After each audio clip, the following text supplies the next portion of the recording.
చూస్తారండి చేసింది మంచిది అయితే పర్లేదు.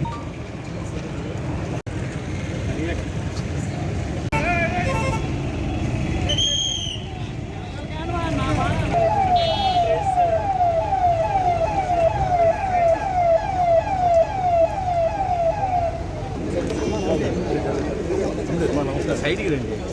నమస్తే చూడరు కదా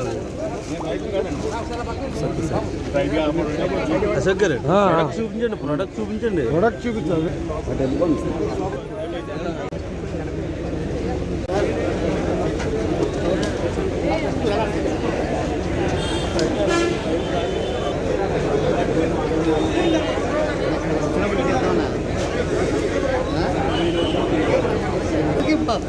అది ఎక్కువ అది ఎక్కిన పట్టుకు అది ఆడితే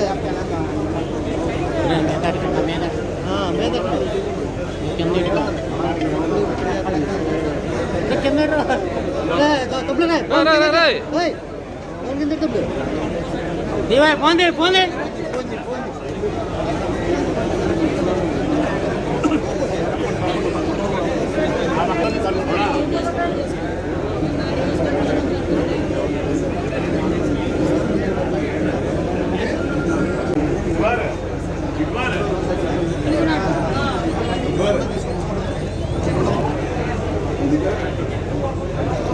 రంగారు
పడతారా ఇంతకు ముందు వరకు జరిగింది వేరు, ఇప్పుడు జరగబోయేది వేరు.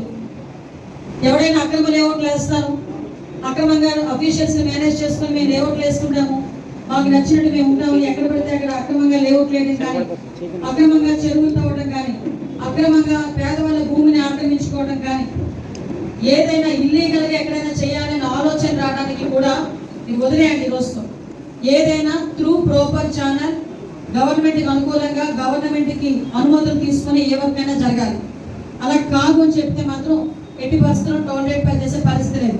మళ్ళా ప్రెస్లో కూడా ఇంకోటి చెప్తున్నా, ముఖ్యంగా ఎవరైనా నా పేరు చెప్పి కానీ ఇల్లు ఇస్తాం డబ్బులు ఇవ్వండి, పెన్షన్ పెడతాం డబ్బులు ఇవ్వండి, లేకపోతే అలా చెప్తాం డబ్బులు ఇవ్వండి అని ఎవరైనా మిమ్మల్ని అడిగినా డైరెక్ట్గా చెప్తున్నా, నేను ఇక్కడ కంప్లైంట్ బాక్సులు కూడా ఏర్పాటు చేయడానికి సిద్ధపడుతున్నాను. ఎంఆర్ఓ ఆఫీస్ దగ్గర, కాంప్లెక్స్ దగ్గర, కాలేజెస్ దగ్గర కంప్లైంట్ బాక్స్ ఏర్పాటు చేస్తాం.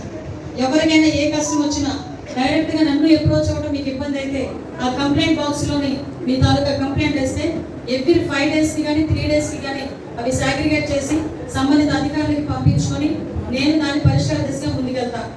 ఎవరికి కూడా ఇల్లు ఇవ్వడానికి రూపాయి ఇవ్వాల్సిన అవసరం లేదు, పెన్షన్ పెట్టడానికి రూపాయి ఎవరికి ఇవ్వాల్సిన అవసరం లేదు.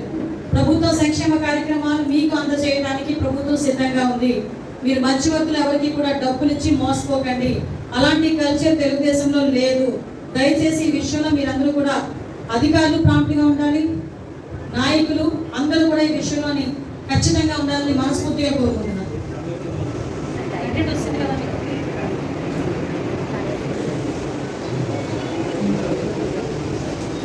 ఉంటే కనుక నేను ఇందాక మా డిపార్ట్మెంట్ వాళ్ళతో ఎలా చెప్పానో మీకు అలాగే చెప్తున్నాను.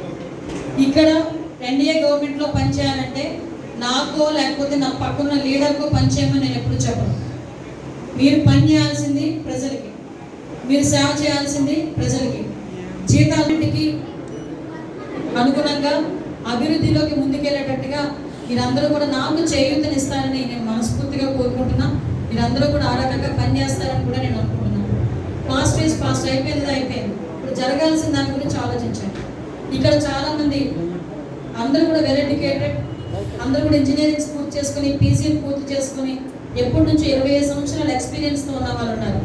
ప్రతి సమస్యకి ఒక వేఅవుట్ ఉంటుంది. వేఅవుట్ లేని సమస్య ఉండదు. వేఅవుట్ లేకపోతే అది సమస్యే కాదు. నాకు తెలిసి ప్రతి సమస్యకు పరిష్కారం ఉంటుంది. కాబట్టి నేను చెప్పేది ఏంటంటే, ఇప్పుడు ఏదైనా ఒక ఆఫీసరు డిఈ గారు ఈ వర్క్ ఇలా ఆగిపోయింది, ఏం చేద్దామంటే ఏమి చెయ్యలేమని మాత్రం చెప్పొద్దు ఏ రోజు నా దగ్గర. దాన్ని ఏ రకంగా చేస్తామన్న దానికి సలహా ఇవ్వండి. అది నేను ఏ రకంగా చేయగలను అన్న దాని మీద నేను దృష్టి పెడతాను. కాబట్టి ఇప్పుడు నా అఫీషియల్స్ అంటారు, at the same time department వాళ్ళు కూడా క్లియర్గా చెప్తున్నాను. డిపార్ట్మెంట్లో కూడా ఎక్కడా కూడా ఎటువంటి ఇబ్బందులు కూడా కలగకుండా చూసుకోవాల్సిన బాధ్యత ఉంది. నాన్ డాక్టర్ విషయంలోని కానీ, గాంజాయి విషయంలోని కానీ, ముఖ్యంగా మీరు మీ అదృష్టమో లేకపోతే మీ దురదృష్టమో తెలియదు, హోమ్ మినిస్ట్రీ ఉన్న దగ్గర మీరు పనిచేయడం సో మెనీ ఇయర్స్ వరకు ఉండదు. కాబట్టి కొంచెం మీకు ప్రెషర్ ఉంటుంది, డెఫినెట్గా ప్రెషర్ ఉంటుంది. మీరు ఆ ప్రెషర్ని కూడా చాలా తేలిగ్గా తీసుకోండి. ప్రెషర్ పడద్దు. కానీ ఇక్కడ ముందు పైలట్ ప్రాజెక్ట్ కింద ఇక్కడే ముందు స్టార్ట్ అవ్వాలి ప్రక్షాళన అనేది. అది అన్ని డిపార్ట్మెంట్స్ ప్రక్షాళన అనేది ఇక్కడ నుంచి జరగాలి. కాబట్టి మీరు అందరూ కూడా నాకు సహకరించండి. అయిపోయిన తర్వాత ప్రెస్ వాళ్ళందరూ కనుక బయటకు వెళ్తే నేను మా అఫీషియల్స్తో ఒకసారి క్లియర్గా నేను ఒకసారి మాట్లాడుతున్నాను.